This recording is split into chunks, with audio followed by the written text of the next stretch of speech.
Good morning and welcome, everyone, or perhaps I should say good afternoon or good evening, just all depending where you are in the world. And if you are tuning in today, again, I just want to take a moment to say thank you. I sure appreciate you taking the time out of your day to stop by the Be Well, Be Safe, Be Happy, Eat Ice Cream podcast and see what we're all about. As always, I'm your host, Coach Brad. And one of the goals that I have with this podcast is this idea about learning to be healthy. How can we be healthy, healthy living, healthy lifestyle, all of that stuff. And certainly there's definitely a physical component to it. But what I've learned on my journey is that it's more than just physical. So there's also an emotional side, a spiritual side, even an intellectual side. Now, certainly eating, proper foods or going out in nature and taking a walk or something like that, that is all part of being healthy. But what about this idea if you've got something negative that society might label as a negative or, oh, always me, poor me type situation going on in your life? How do you take that and turn that or spin that into something positive? Well, my guest today, we're going to learn from her. She has done exactly that, something that we could potentially perceive as a negative and turn it into a positive. And so for today's show, that's what I want to focus on. And that's what we're going to learn is how you take something negative and spin it into a positive. Let me introduce my guest here. Her name is Leanne Stickle, and she's from very near my neck of the woods. She's from Illinois. And I'll let her tell you her story, but let me tell you a little bit what happened to her and about her. So at age 29, she was diagnosed with a condition. It's called relapsing remitting multiple sclerosis, or MS for short, as some of you might be more familiar with. However, she did not let that stop her or define her. She has gone on to become a certified professional life coach, founder of the Try to Beat MS Kids Triathlon, which excites me because I am a triathlete. She's gone on to raise over $100,000 for this charity. And then the best part of all about her story is that she is a mom and a wife to 4 children. Leanne, welcome to the podcast. Thank you so much for being here. I really appreciate it. Well, thank you so much for having me. And oh my goodness, the introduction. I hope I can live up to it. Absolutely. You will have no problem at all. So, Leanne, yeah, you've taken something, again, this condition, this diagnosis, and I can see you now. You're bubbling with enthusiasm and optimism. You've really taken something that could define someone, and instead you've done the opposite. You've defined it. You've turned or spin. I love the word you use, spin. You spun something that could be perceived as a negative and spun it into a positive. So fill the rest of us in. What can we learn from you? And take us back with your story. Where does it start? How does it start? Yeah, so we do have to go back to 2009. So it's been a couple of years since I was 29, right? Oh, okay. Yeah, we won't do the math. Right. And I definitely think it's worth noting, right? Because it is a journey and I wasn't there on day one. So anyone that's listening, anyone that is dealing with a diagnosis, the timeline of where you can get to this point mentally is different for everyone. And it is not easy. It's not easy. And I was 29, I had 4 little kids, and I really dismissed early symptoms of a chronic illness, right? Like fatigue, every mom is exhausted, right? Yeah, that's true. Numbness and tingling, you kind of excuse, like maybe I have a pinched nerve, maybe I need to see a chiropractor, maybe whatever, right? I slept funny, I didn't sleep.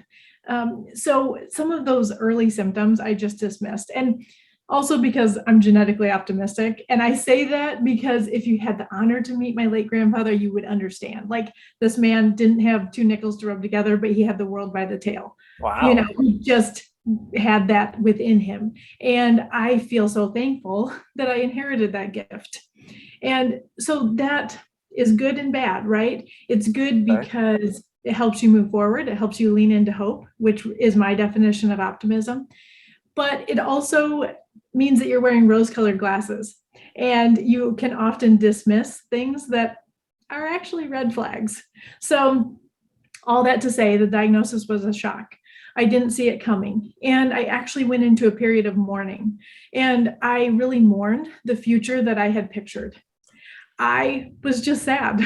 I was sad. Like real quickly, and like mourning, like depression, maybe? Yeah, I would take care of everybody all day, but I would lay in bed at night and tears would just roll down my face. Oh, wow. There wasn't anything anybody could do. I was just sad. the truth about chronic illness is that it's chronic, like it's yours forever. And at the age of 29, something that is forever, that's going to be part of your story, that is who you are, that's daunting, right? And a chronic condition that could take away mobility, and you're a firstborn type A, have a bucket list of things that you're going to do, AKA a triathlon, right? Mhm. Things that now feel hard, that might be impossible. Your mind goes a lot of places. And it was hard. And I always share that part of my story because I encourage people that are newly diagnosed to honor the hard, honor the sad. Like that is part of the journey. And that's okay. And that's going to be a different length of time for everyone.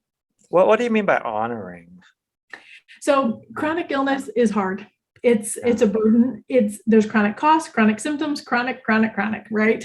Yeah. And we have to take a moment and respect that, wow, I am going through something so hard, and I am facing something that a lot of people aren't. And a lot is being asked of me. A lot is being asked of my family. I think it's very healthy for us to acknowledge all of that, because at some point then I made peace with this part of my life, right? And that's where we'll get to kind of the topic of today. But to a point where I could take this like crummy part of my story and kind of put it on the shelf and then focus on other things that I had a say in, because chronic illness, you have no control of, right? And it's scary because you can't fix it. There's no cure. That's the whole point of chronic, And yeah, right. If it could be cured, I mean, the doctors would have done that for you. Yeah. Exactly. So the road feels long at the beginning. And so I just really encourage people to pause and know that that part of their journey is okay. It's important. It's expected. It's necessary, right? To go through that part. And then you can move forward and you can get to where I'm at today. But that beginning part, it's going to be bumpy. And it's a curveball that you didn't expect, that you didn't plan for, you didn't ask for, right? So where are you today then? Yeah, so interestingly enough, I had a light bulb moment in that first year and realized that a pity party is not fun to host. It's not fun to attend. And I needed to move forward, right? Okay. And fitness became a big part of my story. And let me just say, I am an academic, not an athlete. Okay. Right? No interest in sports in school at all. President of everything, right? Like, okay. We know each other well now. The honor club and all that stuff. Yeah, I get you. Okay, so you can, you understand who I am. So now I have a chronic condition that could take away mobility, right? Mm-hmm. And it's this light bulb moment that, oh my goodness, Leanne, you have a powerful why to start showing up, to exercise, to sign up for a triathlon, to do things that what if someday you can't do? And let me tell you, Brad, fitness saved me because I could. As a health coach, that's good to hear.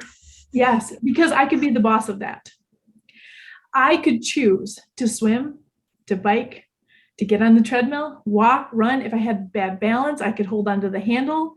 I could make choices. I could go slow, but I could keep showing up. And I signed up for my first triathlon. I was in no shape to do that. I had 4 little kids. It was something that I thought I would do in my 40s when my kids were older and I had plenty of time to train, which, by the way, I'm in my 40s and I don't have plenty of time. I didn't do the math, but yeah. But when you're 29, you think that, oh, when my kids are old, I'll have plenty of time. That plenty of time never shows up, I don't think, for some people. Anyways, so fitness saved me because it was something I could be the boss of. And I couldn't be the boss over here of my health the way I wanted to be. I couldn't fix the chronic condition. I did choose a disease-modifying therapy, AKA a drug, and I had to give myself a shot every day. And that is a hard thing. That it is, and it brings this reality, this new reality, back to in your face every day, right? Like, I don't want to give myself a shot every day. My friends don't have to do this. And so you can circle back to that space of feeling bummed out. But fitness, I could show up for. I could go down to my basement, hop on the treadmill, and I developed a layman's theory that if I could walk today, I could walk tomorrow. Ah, And that was so powerful. I just held on to that if I could just teach my legs and create this muscle memory, that even if the next day, if my legs felt really heavy or if they felt really tingly, they could remember what they did yesterday. That helped me. And I actually tripped over a research study at the University of Illinois where the exercise neuroscience lab was connecting fitness to cognition, right? Like if we work out, can we do mental tests better? They basically were smart people that had a similar theory to mine. And that was exciting. So I jumped in, I did a lot of studies at the U of I, traveled over to Champaign, and it is true that fitness does help. We know fitness helps our cardiovascular system. We know it helps our muscular system. So why wouldn't it help our central nervous system? Right? wow, So that became an aha moment for you. I can tell. Yeah. totally. And it Yeah. was so beautiful. And let me tell you, Brad, like I am not ripped. I am not fast. I don't I'm weigh not either. anything. But I'm a survivor and I keep showing up. And fitness 12 years later is just, it's who I am. And from an academic, I now am someone that people would tell you that about me, right? Like it has become that big a part of me that other people explain me that way. And that's crazy, right? Because for the first 30 years of my life, no one would have said that I embrace fitness or that Leanne likes to work out. So let me ask you, Leanne, this journey into fitness, did that change your perception of your diagnosis at all in any way, or how did that affect your MS then, and what you thought about it? Yeah. Well, to me, fitness just gave me so much, like I felt empowered. It was something that I could keep doing and that I could have a positive effect on this chronic illness. And honestly, when you show up day after day after day and you can walk and you can get in the pool and swim and you can get on your bike, it's just like this confidence boost that MS is not winning. It's not going to take over. It's not going to take away all these things that I was scared that it would take away. I live on all 3 stories of our home and you're raising 4 little kids. That's scary that you're going to have this big lifestyle change. And every day that I showed up to work out, I was proving to myself, Leanne, you can do this. Leanne, this is not going to ruin your life. So it's crazy. And it's so much more than the physical, right? It's the mental health that fitness gave to me. Yeah, it's my first place that I start with new patients. If you can walk today, you can walk tomorrow. I absolutely love that philosophy. So you just said it helped your mental health a lot. Let me ask you this. Would you say you are healthier now after your diagnosis 12 years later, or were you healthier before your diagnosis? Like, especially mentally, like even before the exercise journey started? That's an interesting question. I definitely feel stronger today, 100%, right? When you have faced so many curveballs, now a curveball feels like just that. It's just a curveball. We can actually knock that out of the park because I've done it before. And of course, I'm showing up for myself in such a healthier way.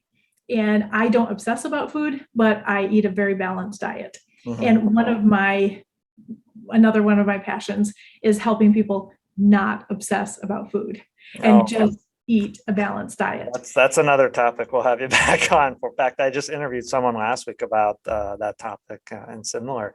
But you're healthier now. So is it fair to say maybe that this challenge was a blessing?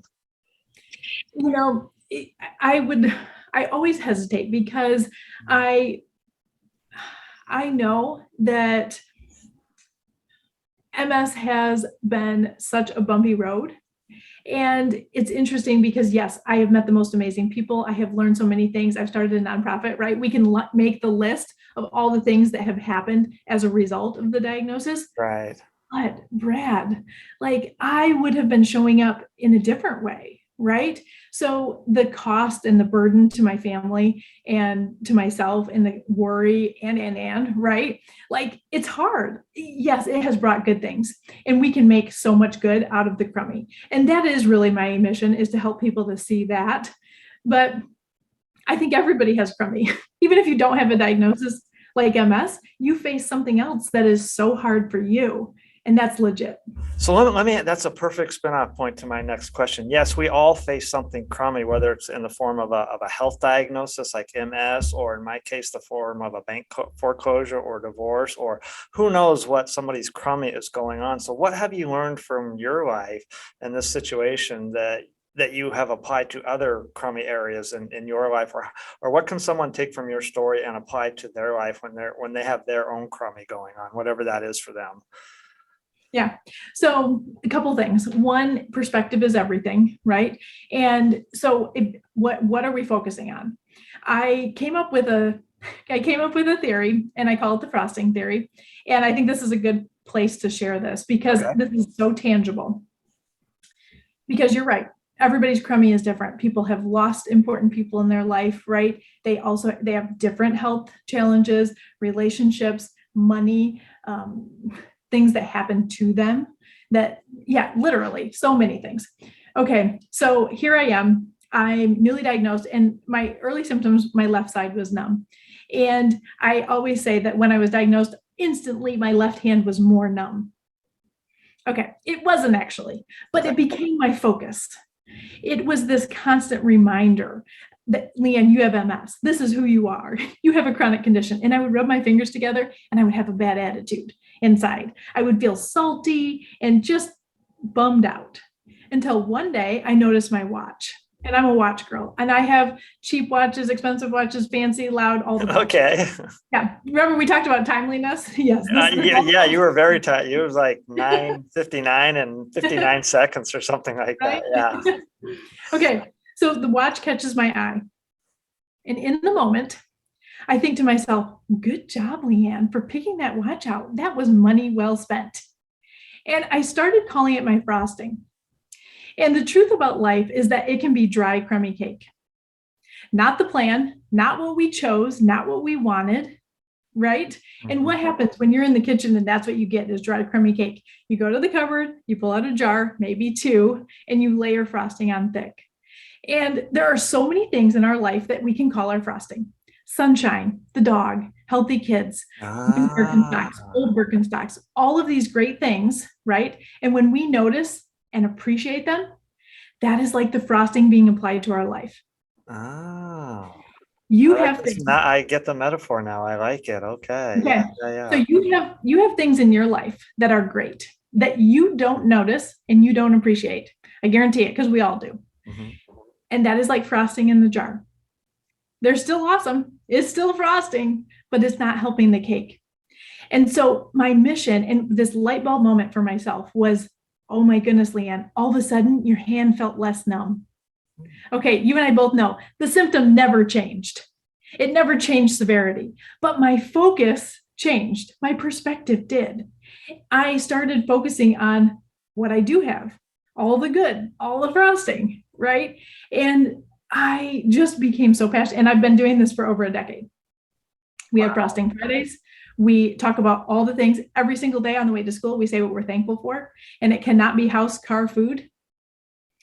Of course, we're thankful for those things, but those are the big things. Yeah. Right. So let's notice the great supper out with grandma and grandpa. Let's notice the great experience at the talent show. Let's notice the really good coffee. Can we note all those things? And when we are filled with gratitude, it has such an impact. So attitude of gratitude then is basically. Yeah. I mean, they say that the root of happiness really is gratitude. And it has served me for over a decade. So let's say I come to you. I know you're a life coach, and my crummy is, let me try to think of something real quick that might be a typical crummy. My crummy is I'm going through a really bad divorce right now. Just throw a hypothetical one out there. What is some frosting I can use to spin this really bad divorce situation into a positive then? Well, so sometimes the bad, right? It really is bad. Mm-hmm. It is, right? The crummy divorce is bad.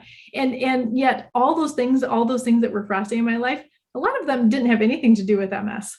Mm-hmm. But it took my focus away. So it wasn't necessarily that I was making MS this like lovely unicorn. Okay. thing, but it was just this mental prowess, this mental power that you can have and be a good boss of this and spend time over here. Taking that crummy divorce, what are things that you can control? And that's where I'm going to start with my clients is what can we change about this? Okay. What is within our power? Because you're not going to change the other person. Right. So okay, I understand now. So this mental power, it's really about what you're focusing your mind on. And that's actually very similar to what I say. And part of one of my goals in this program with this podcast, not just to have someone learn to be healthy, but to take someone from who they are currently, someone who may be focusing on the negative, to who they want to be. So who is that they want to be? You chose, now I understand, you chose to become this awesome, optimistic person that you decided to take control of the MS instead of it having to take control of you. And you use this mental power then that you focused on all the good stuff going on, what you could control, the Birkenstocks, for example. Right. I mean, how much joy does a new pair of Birkenstocks or an old pair bring? Yeah, right. It's the pausing and the noticing, right? And those things are easy once we get into the practice, but we have to understand the value of that perspective shift and lean into it and make it a practice. Then it becomes who we are. It's just what we do. And under this roof, it's just what we do. And it's not hard, right? But it has a huge impact. So let me ask you this about your MS today, if you don't mind. How are your symptoms today? Do you still have a lot of the tingling going on, or how are the symptoms today? Okay, so here we are, 2009, and I finally get past this point of, bad attitude. I'm leaning into fitness. And let me tell you, Brad, I thought that optimism would win, that positivity would be the secret sauce, and like the diagnosis or the chronic condition would not progress. I really, really had that much hope until 2017. And I had a relapse. So I developed optic neuritis, which is double vision. And that's scary because that on my MRI, we found a new lesion near my brainstem, which I called the brainstem like the New York City apartment real estate of your central nervous system, right? It's like the high rent district. Okay. There's other parts of your brain that not as big. In other words, it's a really important part. It is. Brain issues with the brainstem are paralysis, vision loss, things that are life-changing, right? Where you're going to have to live on a ranch. You're going to have to et cetera, make big changes. And so that was scary. And that made me change drugs because once you have a relapse like that, it's an indication that your drug did fail. So I chose to go really aggressive because I was only 37 and I was worried about the disease progressing. So you asked about MS. So now I'm stable again. So I went through a hard treatment in 2018 and 2019 that's kind of similar to chemo, wipes out your white blood cells in hopes that your white blood cells regenerate without the MS marker. So Interesting treatment, right? So anyways, I'm doing very well. And I have labs done every single month to stay on top of that because the side effects from that drug are scary. So over the last 12, 13 years of your journey, what's the biggest thing you've learned or that you've taken away from all this? Oh man, the biggest thing, like the one thing that is. Yeah, your one take home point, maybe. My one take home point. We really do have so much say in our day. We get to choose to show up. We get to choose to fight for our mobility, to fight for our health. It's up to us. And that's a burden and it's also empowering, right? Mm-hmm. Like nobody else is going to do this for you. You get to do it. And that's awesome because you can. And I think that in over a decade, I've realized that we can do this. We can show up, we can grow, we can do good things with the crummy parts of our story and make a difference. And that really leads us to the triathlon, which I am excited to share with you. Well, share away then. Share the triathlon. Yeah. So really, and I tell people you might get to this place at different times, but it took me a few years until I decided to do something bigger with this crummy part of my story. I decided to start a nonprofit And a big part of that was because I wanted to raise money for patients dealing with MS. Mm-hmm. The burden of the cost of a chronic condition is overwhelming. The burden of making your bathroom handicap accessible, that Oh, cost, overwhelming, yeah. right? So I saw a great need. And so I was motivated. My mission is to raise money for those patients. And excuse me, my secondary goal is to inspire kids to love fitness. And that is because fitness is such a big part of my story. And I saw that fitness helped me to keep showing up. It helped me be stronger. It helped me to have a clear mind. And you and I both know, like, there is nothing like race energy, right? Like when you show up at a race, I Nerve mean, energy. Yeah.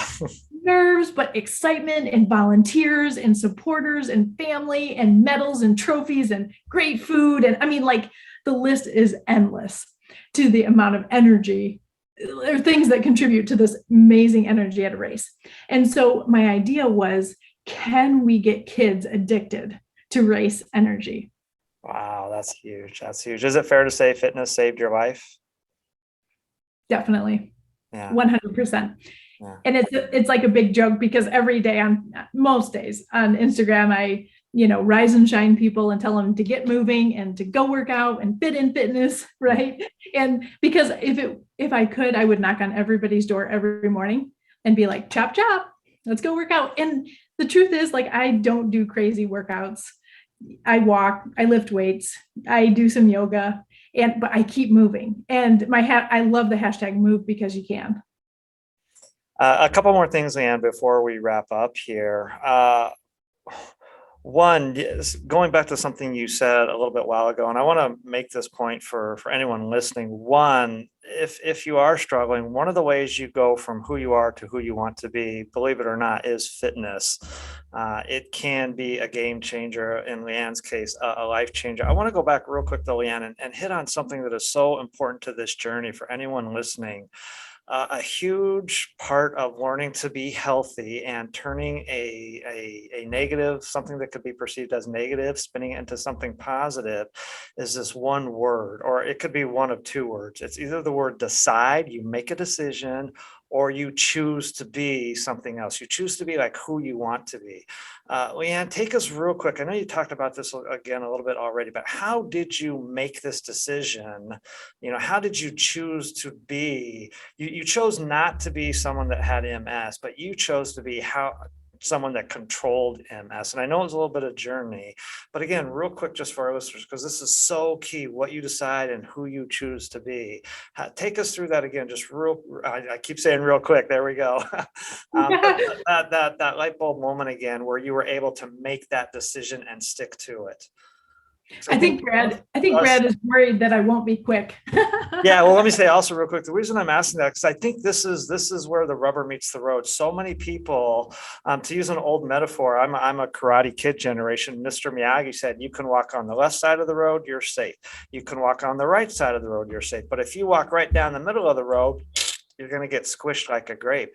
And so many people are walking down the middle of the road because they don't make a decision and they don't commit to it, to either be healthy or not be healthy, to either keep the weight off or not keep the weight off, to either be a certain lifestyle or not be a certain lifestyle. They kind of do it middle of the road. So anyway, okay. So how did you, long answer, whatever works for you. How did you really make that decision and choose to be this new person that you are?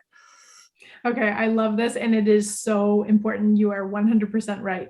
And the place that I always have people start is why. I ask them why. Why are you choosing this? Why would you decide it? You have to know why. It has to be so powerful that it's going to wake you up in the morning. It's going to pop into your head. You don't have to work at this. You know why you're exercising, you know why you're eating healthy. And it just has to mean so much to you.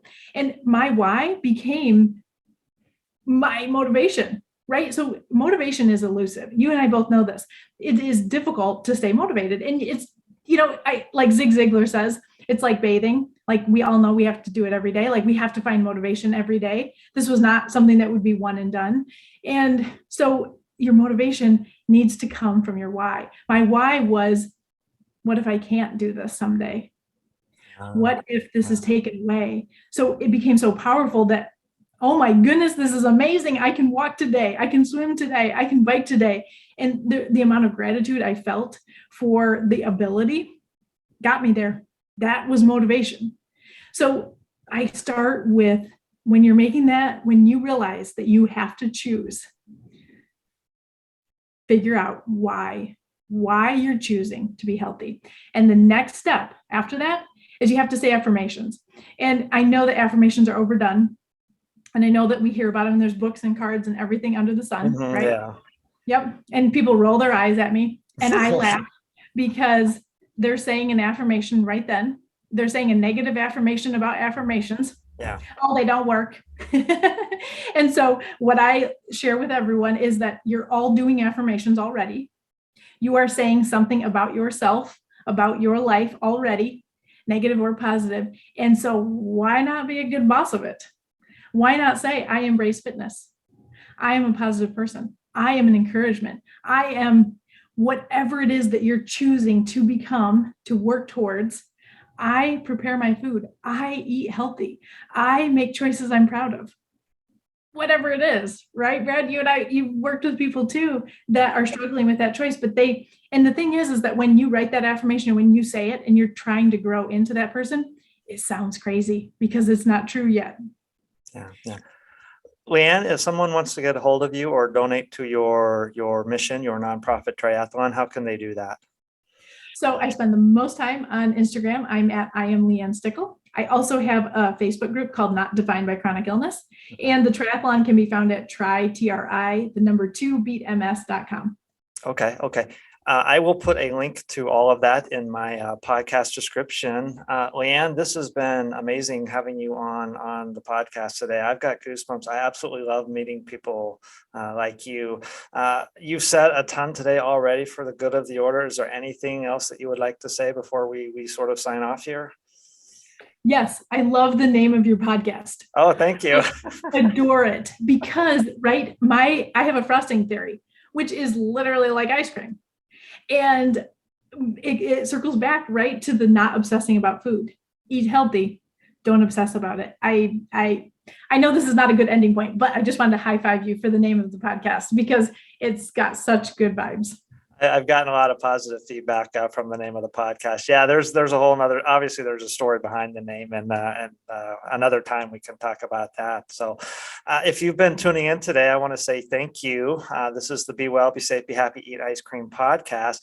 And I just wanted to take a moment and summarize what we've heard today. We talked about this idea of taking something negative in your life and spinning it into a positive. And the first way that you go about that is making a decision and choosing to own the situation and then choosing who you want to be in that moment. So in Leanne's case, she chose to be somebody, not multiple sclerosis, but somebody that was healthy and fit that could own multiple sclerosis. And as I talk about in my book, actually, the underlying foundation of that is the why. So again, part of my mission with this podcast is taking you from who you are to who you want to be. So you have to choose who you want to be that is rooted in that why, that very powerful why. And Leanne's was, well, what if I can't do this tomorrow? And that became her driving force. And 13 years later, she is still on the journey. And then the other part of that we learned today is that you must focus on who you want to be and what you want to have happen in your life. In Leanne's case, it was all the good stuff, all the frosting, as she calls it. I absolutely love that metaphor. What is the frosting that you have in your life? All the good, the positive stuff. When I was going through my journey, health and fitness triathlons actually saved me too.